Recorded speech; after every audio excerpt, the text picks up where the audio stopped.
The research vessel Stellar Harmony drifted through the void, its blue hull gleaming under the distant starlight. Inside the ship's main laboratory, Commander Vextar studied the twisted metal that floated in the containment field. The wreckage came from a human ship called the USS Dakota, destroyed 3 days ago in the battle at Kepler Station. "This makes no sense," Chief Analyst Morden said as he ran his scanner over a piece of hull plating.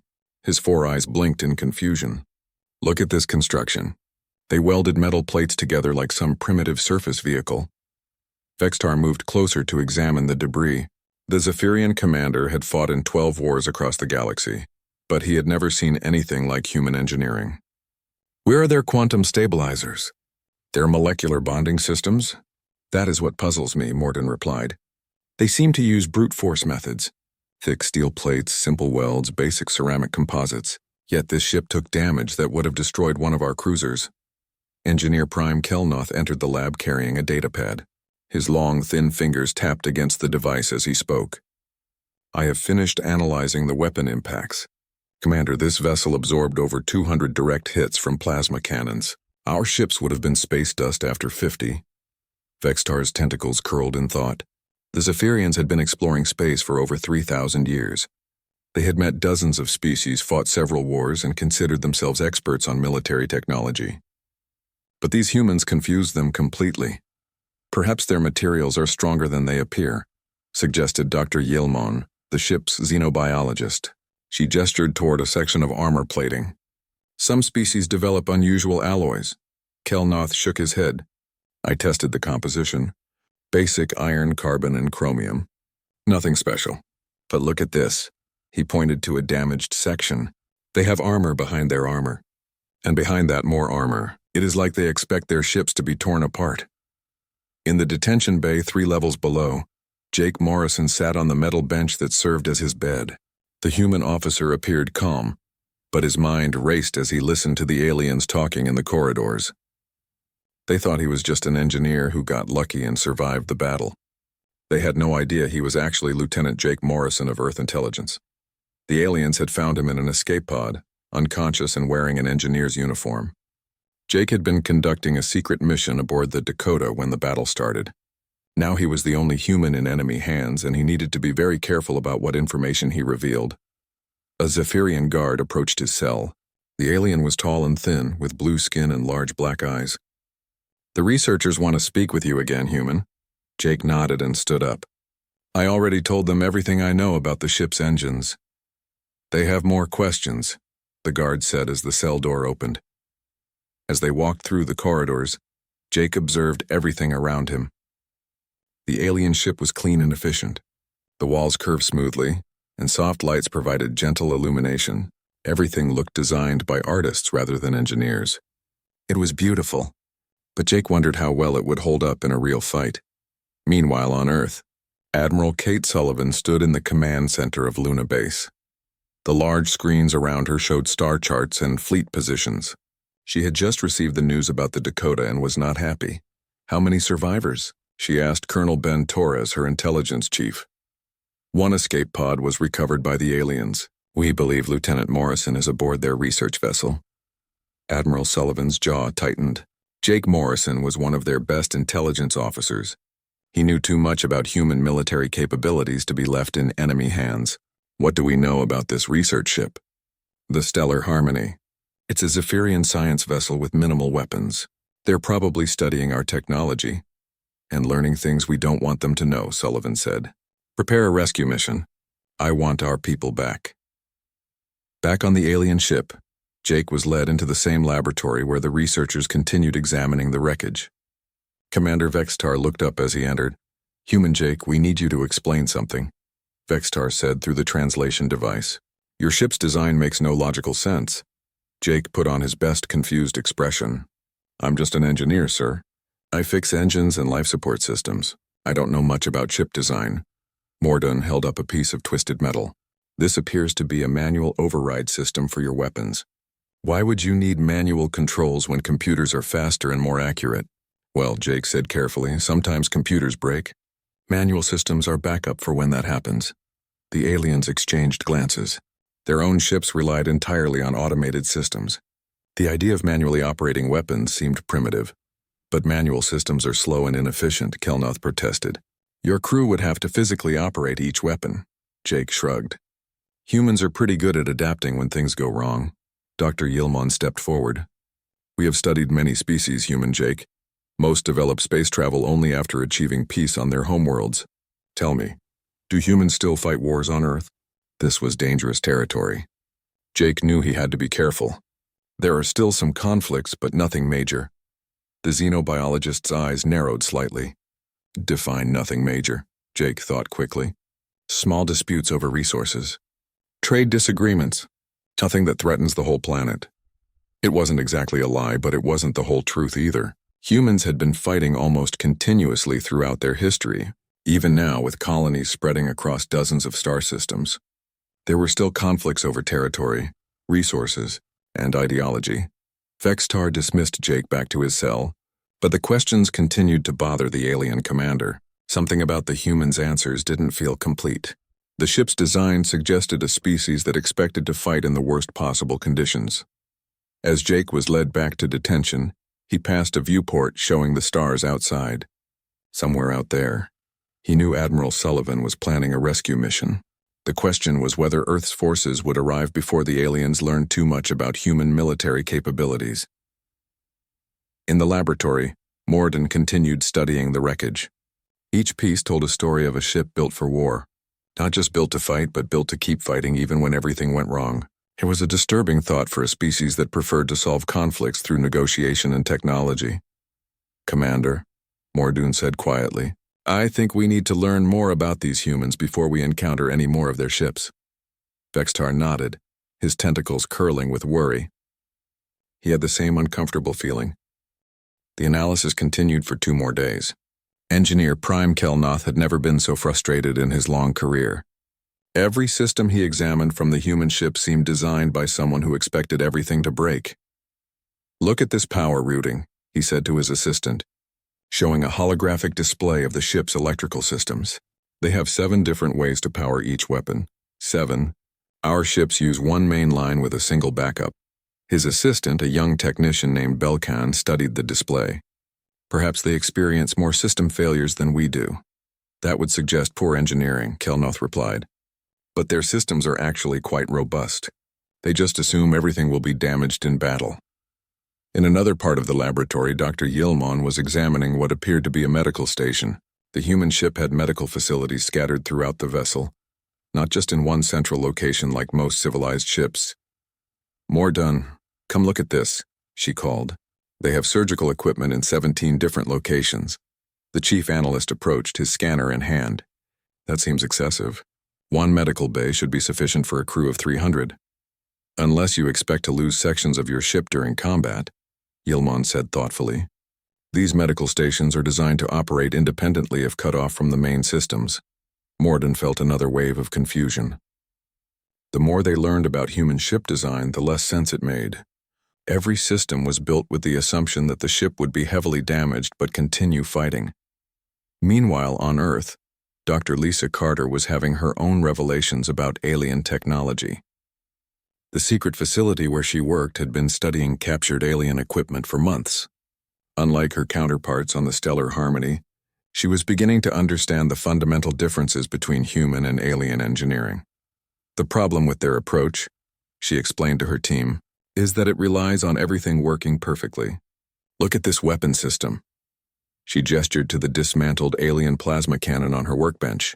It's incredibly efficient and powerful, but if any one of these control circuits fails, the whole weapon shuts down. Dr. Sam Wright, her deputy, nodded. Our weapons are different. Even if half the control systems are destroyed, a human gunner can still fire manually. Exactly, Lisa said. We learned a long time ago that elegant solutions don't work when people are shooting at you. The aliens seem to have developed their technology during peaceful times. Back on the Stellar Harmony, Commander Vextar was reviewing the day's findings in his quarters. The reports from his research teams painted a disturbing picture. Human ships were built like fortresses designed to withstand siege warfare. A chime indicated someone was requesting entry. Come, Vextar said. Morden entered carrying a datapad and looking troubled. Commander, I have completed the analysis of their damage control systems. The results are unsettling. Explain. Mordun activated a holographic display showing a cutaway view of the human ship.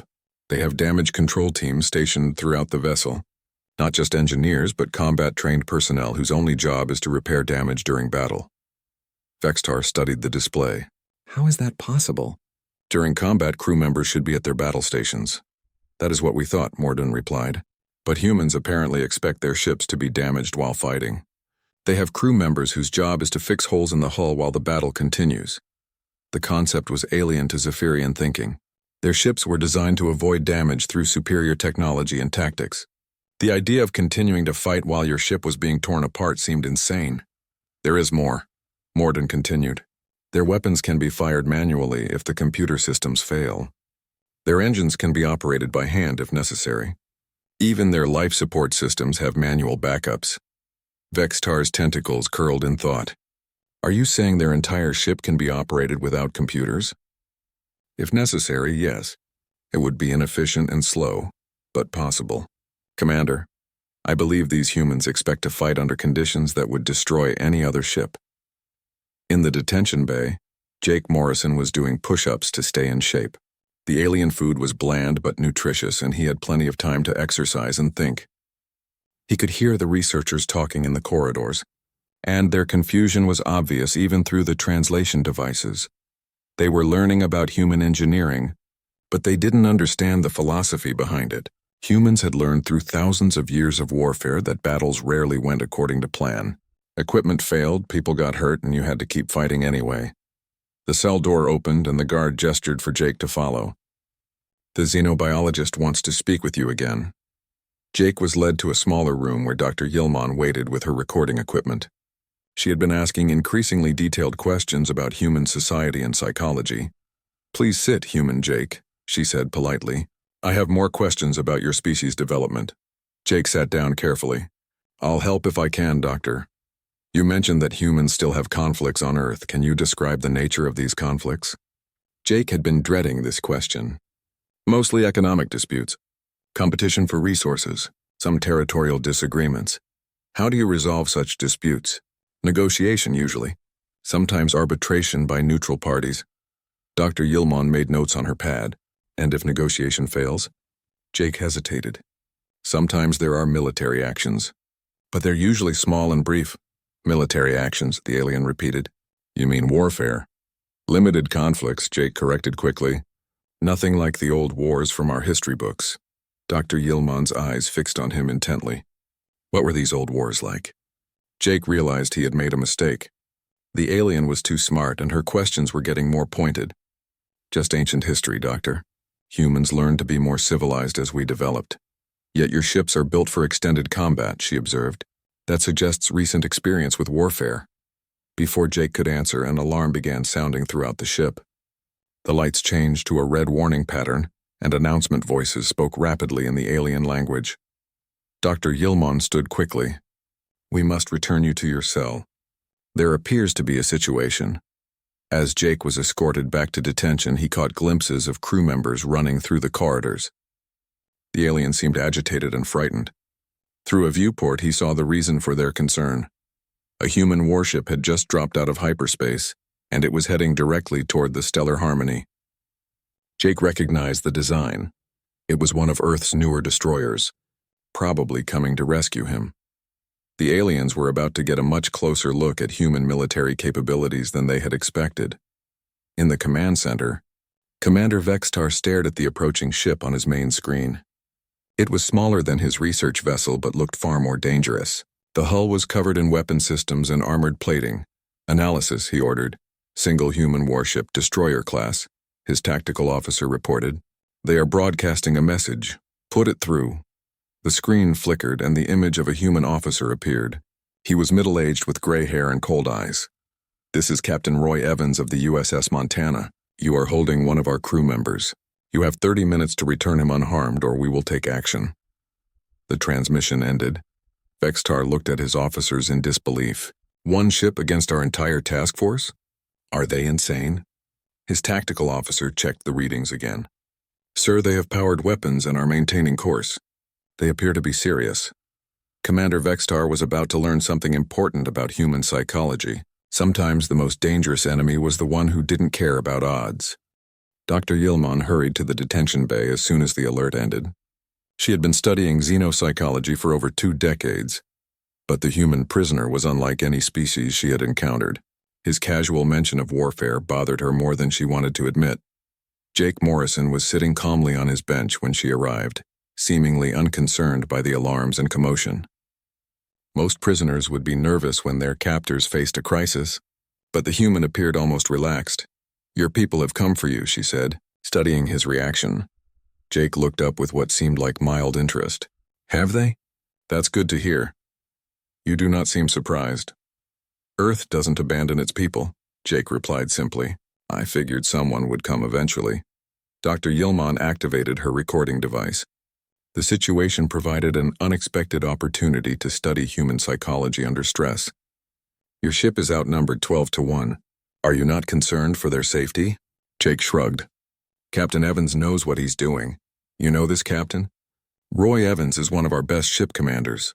He's fought in more battles than most people have had birthdays." The casual way Jake mentioned battles troubled Dr. Yilmon. "How many battles has he fought?" "I don't know the exact number.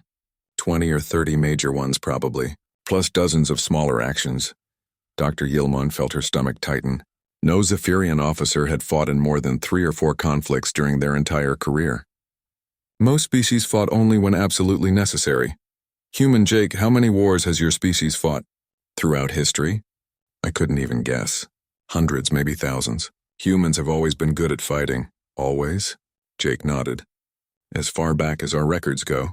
Fighting is just something humans do." The xenobiologist sat down heavily. She was beginning to understand why human ship design seemed so focused on surviving damage. These people had never stopped fighting wars. "But surely as your technology advanced, you learned to resolve conflicts peacefully." "Sometimes," Jake admitted. "But there are always new things to fight about.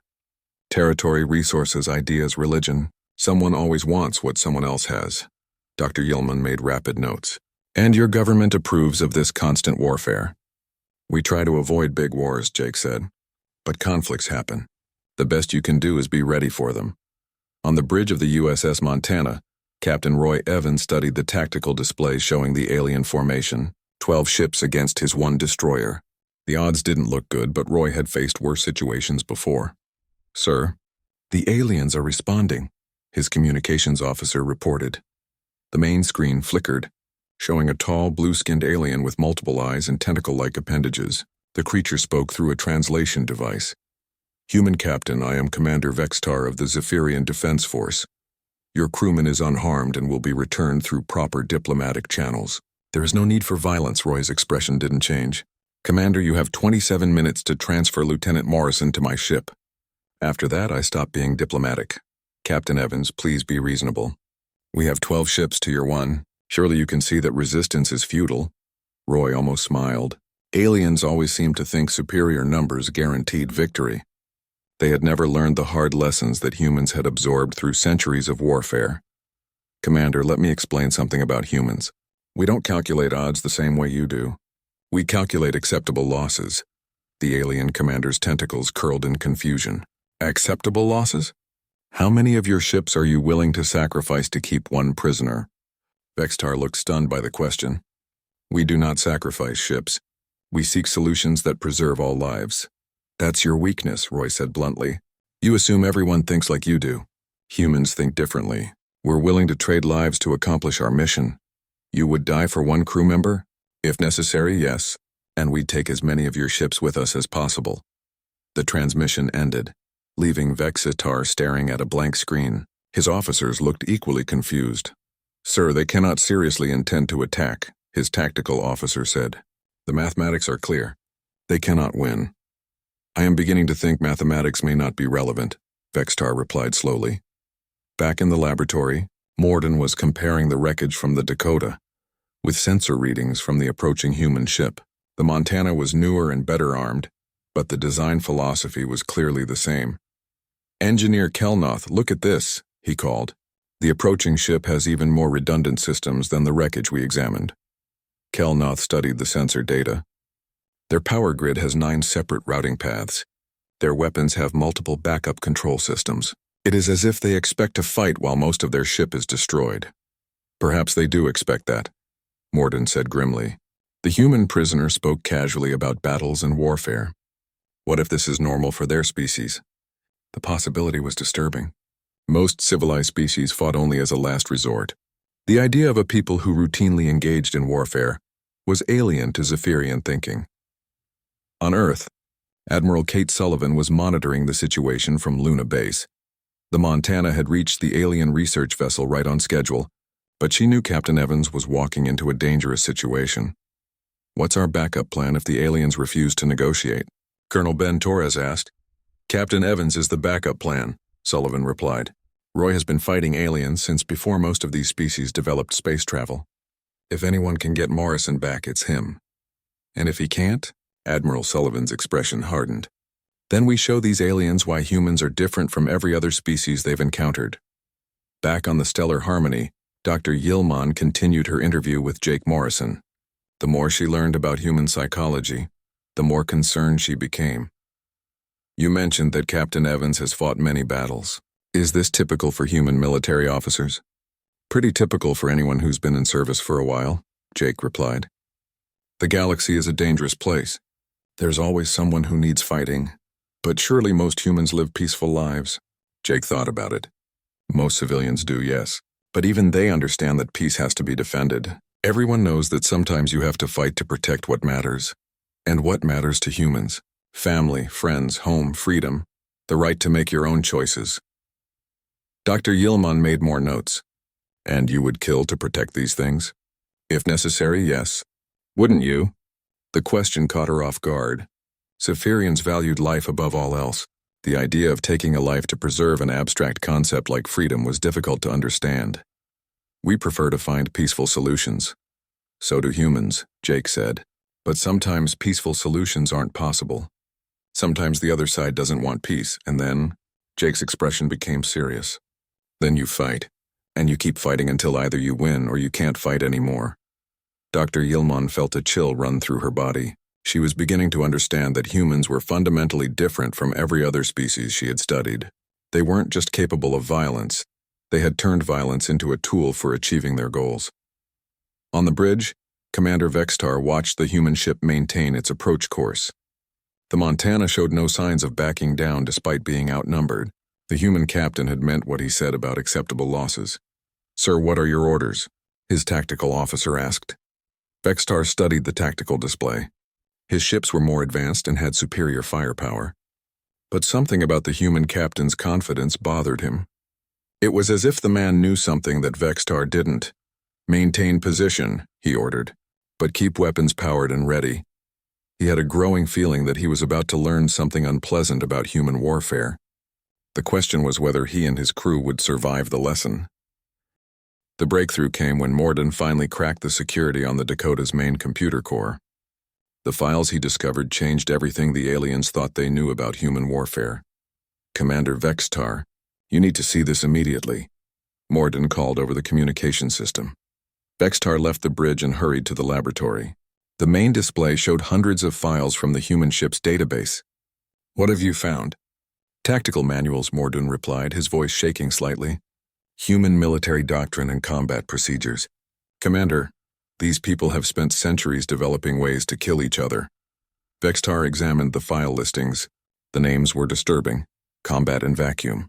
Ship-to-ship ramming procedures. Fighting with critical systems damaged. Boarding actions in close combat. This cannot be current doctrine, Vextar said.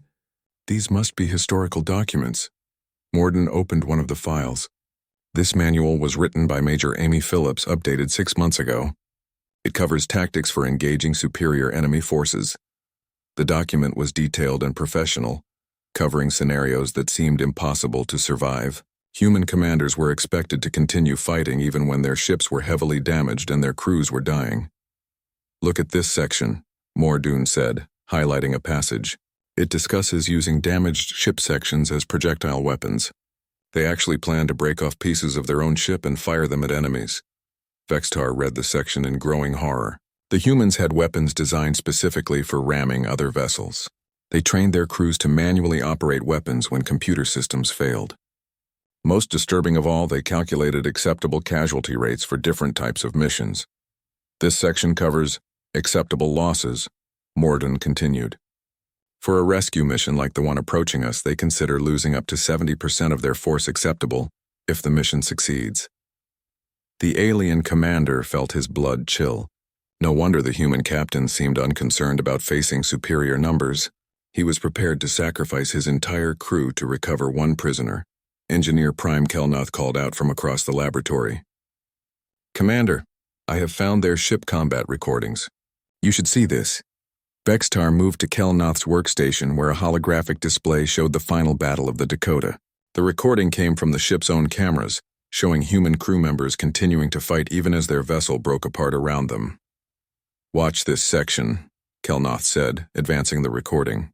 "Their automated weapons are offline, but the crew is still firing manually." The display showed human sailors running through smoke-filled corridors, carrying ammunition to weapons that had lost computer control. Even as sections of the ship vented atmosphere, the crew continued loading and firing their guns by hand. "Here," Kelnoth pointed to another section. "This gun crew has lost pressurization, but they are still operating in vacuum suits." Vextar watched in amazement as human gunners worked their weapons while floating in the vacuum of space. When one crew member was injured, another immediately took his place. They fought until the ship literally broke in half. Meanwhile, on Earth, General Chris Walker was reviewing tactical reports in his Pentagon office. The former Marine had written many of the combat manuals that the aliens were now discovering. His philosophy was simple: prepare for the worst possible scenario, then prepare for something worse than that. "Sir, we have an update from the Montana," his aide reported. "Captain Evans has made contact with the aliens. They're refusing to release Lieutenant Morrison." Walker nodded grimly. "Roy will handle it. He's been in tougher spots before. Should we send reinforcements? No need. Roy Evans has never lost a crew member to enemy action. He's not about to start now." Back on the Stellar Harmony, Dr. Yilman was conducting another interview with Jake Morrison. The recent discoveries had changed her questions dramatically. "Your tactical manuals discuss ramming enemy ships," she said.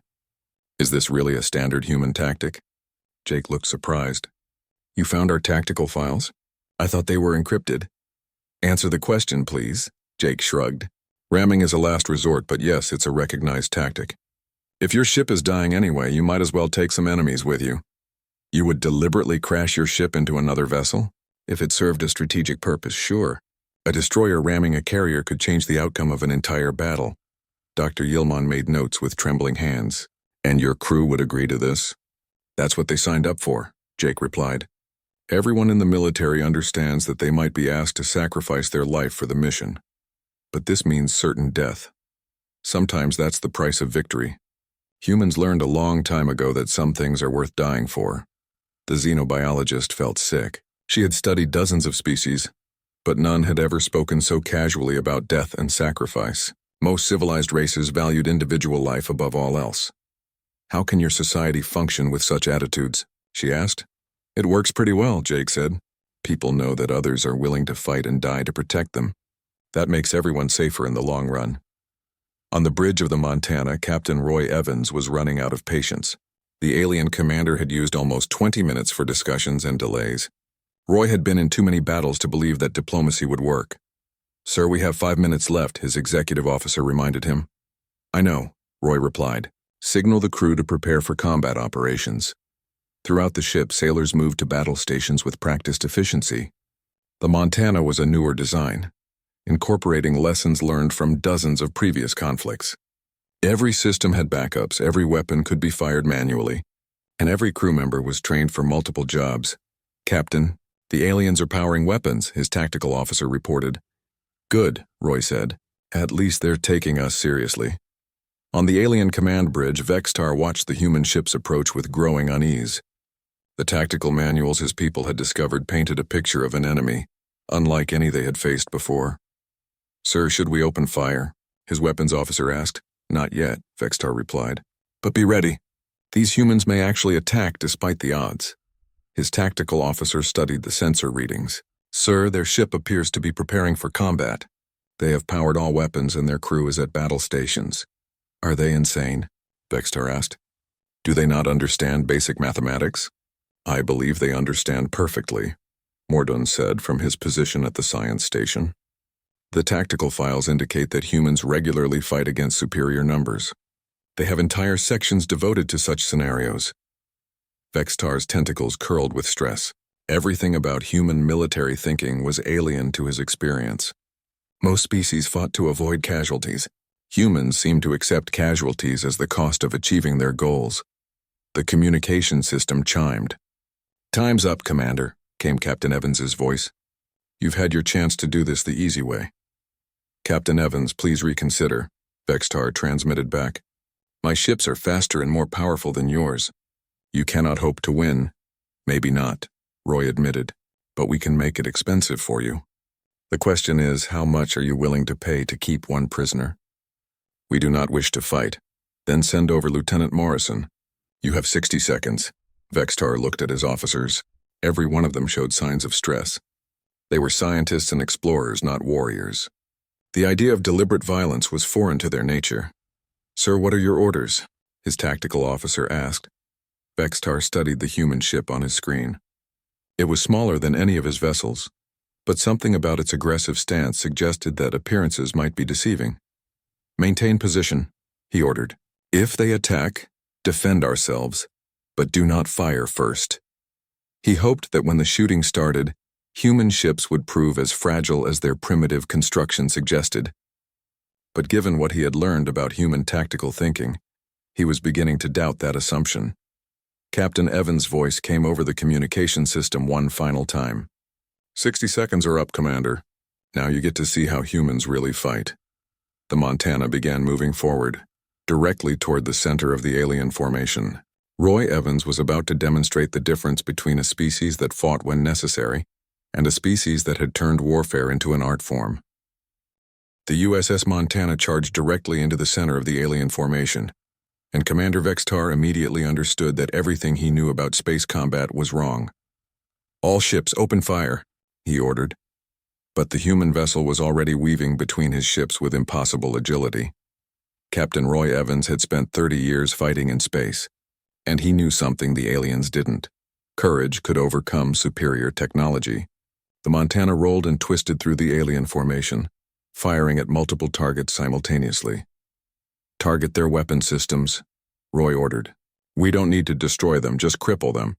The human ship's guns roared, sending streams of projectiles and energy beams into the alien vessels.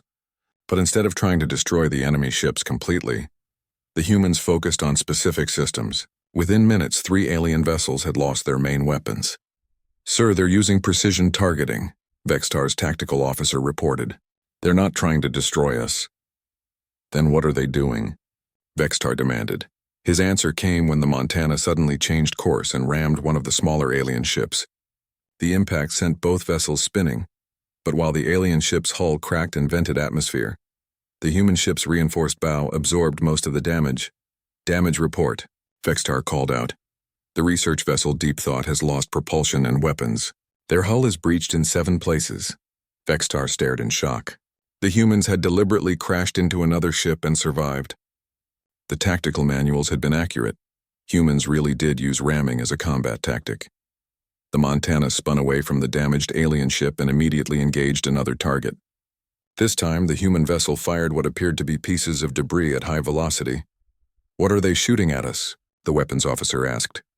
Analyzing now, the science officer replied. It appears to be pieces of their own ship. Vextar's tentacles curled in disbelief. They're firing parts of their own vessel. The impact just disabled the harmony of stars.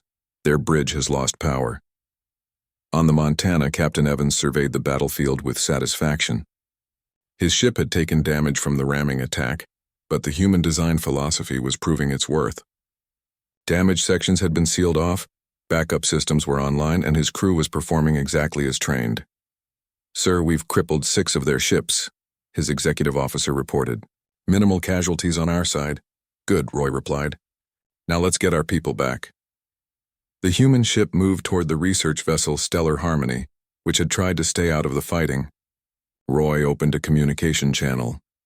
Commander Vextar, I believe we were discussing the return of my crew member.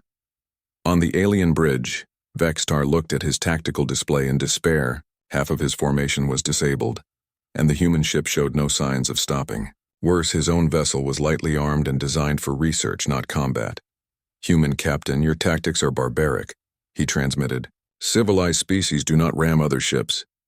"Maybe not," Roy replied. "But it works. You have two choices. Transfer Lieutenant Morrison to my ship, or I continue demonstrating human combat techniques." Vextar looked at his officers. They were scientists and explorers, not warriors. The idea of deliberately crashing ships together was as alien to them as peaceful exploration was to humans. "Sir, we should comply," Mordoon said quietly. "These humans are willing to destroy us all to recover one crew member." "But our research," Vextar protested. "We need to understand their technology." "I think we understand enough," Mordoon replied grimly. "They build their ships to fight in ways we never imagined. They accept casualties that we would consider unthinkable. They have turned warfare into a precise science." In the detention bay, Jake Morrison was listening to the sounds of battle through the ship's hull. The vibrations and impacts told him that Captain Evans was using classic human tactics: aggressive maneuvering, precision targeting, and calculated violence. The cell door opened, and Dr. Yilmon appeared with two guards. She looked shaken and pale. "Your captain is destroying our ships," she said. "He's disabling them," Jake corrected. "If he wanted to destroy them, you'd all be dead by now. How can you be so calm about violence?" Jake stood up slowly. "Because I understand what's happening. Captain Evans is demonstrating human military capability. He's showing you what we're capable of when we're serious. And if we refuse to release you, then he'll keep escalating until you do. Roy Evans has never lost a crew member to enemy action. He's not about to start today." Dr. Yilmon realized that the human wasn't boasting. He genuinely believed that his people would sacrifice everything to bring him home. The concept was alien to her, but she was beginning to understand that humans operated by different rules. On Earth, Admiral Kate Sullivan was monitoring the battle through long-range sensors. The tactical display showed Captain Evans' ship moving through the alien formation like a predator among prey. "Magnificent," she said quietly. "Roy is giving them a textbook demonstration of human combat doctrine." "Should we send reinforcements?" Colonel Torres asked. "No need," Sullivan replied. "Roy is making a point. The aliens need to understand that humans don't abandon their people. This lesson is worth more than a dozen diplomatic meetings." Back on the Stellar Harmony, Commander Vextar faced the hardest decision of his career. His ships were designed for exploration and research, not warfare. The humans had disabled half his force without breaking stride. "Sir, the human ship is approaching," his navigator reported. "They're requesting permission to come alongside." Vextar looked at the tactical display one more time. The Montana was damaged but still fully operational. His own research vessel was helpless against such aggressive tactics. "Signal the human ship," he ordered. "Tell them we will transfer their crew member." "Commander, what about our research?" Mordoon asked. "We have learned enough," Vextar replied. "Perhaps more than we wanted to know." 20 minutes later, Jake Morrison was transferred to the Montana via shuttle. As the human ship prepared to depart, Captain Evans opened one final communication channel. "Commander Vextar, a word of advice," he said. "Humans prefer to solve problems peacefully, but when we have to fight, we fight to win. Remember that for future reference." The transmission ended and the Montana jumped to hyperspace, leaving the alien task force to repair their ships and consider what they had learned. In his final report to the Zephyrian High Command, Commander Vextar wrote words that would change how his species viewed humans forever. "We have encountered a warrior race that has never stopped fighting. They build their ships to survive damage that would destroy our vessels. They accept casualties that we would consider unthinkable. They have turned warfare from a last resort into a refined art. Most disturbing of all, they view this encounter not as a diplomatic crisis, but as a demonstration of their capabilities." Dr. Nina Foster's intercepted. "Communications indicate that Earth considers this a field test of their military doctrine against alien technology. We believed we had captured a prisoner and some interesting technology. In reality, we had accidentally declared war on a species that has spent its entire existence perfecting the art of violence. They do not fight when they must, they fight because they can. Recommendation: Avoid all future contact with human forces. They represent a fundamental threat to civilized galactic society. The report was classified at the highest levels, but word spread quickly through the galactic community. A new species had arrived in space, one that had never learned to stop fighting. On Earth, Admiral Sullivan read the intelligence reports with satisfaction. Captain Evans had accomplished more than a rescue mission. He had delivered a message that would be heard across the galaxy. Humans were different, and that difference made them dangerous. "Any word from our diplomatic corps?" she asked Colonel Torres. "3 alien species have requested immediate peace treaties," he replied. "Apparently word travels fast." Admiral Sullivan smiled grimly. Sometimes the best way to keep the peace was to demonstrate your capacity for war. The aliens were about to learn that humans were very, very good at warfare, and they had only seen the beginning.